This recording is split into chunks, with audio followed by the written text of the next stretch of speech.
Utsuka, a gente vê na área. Hoje eu estou aqui com esse Onix. Uma senhora apareceu aqui. Veja aqui, ó. Tava fazendo barulho na roda. Aqui tudo é roçando, ó. Ela andava, ficava um barulho horrível. Eu pensei até que era pastilha no início, mas não era não. Quando eu tirei a roda, eu verifiquei que ó, a sapata trincou. Tá vendo aqui? Quebrou a sapata e essa parte aqui de baixo estava pegando na roda.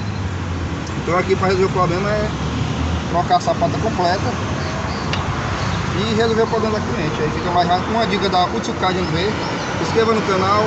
A gente se vê na próxima dica. Fui!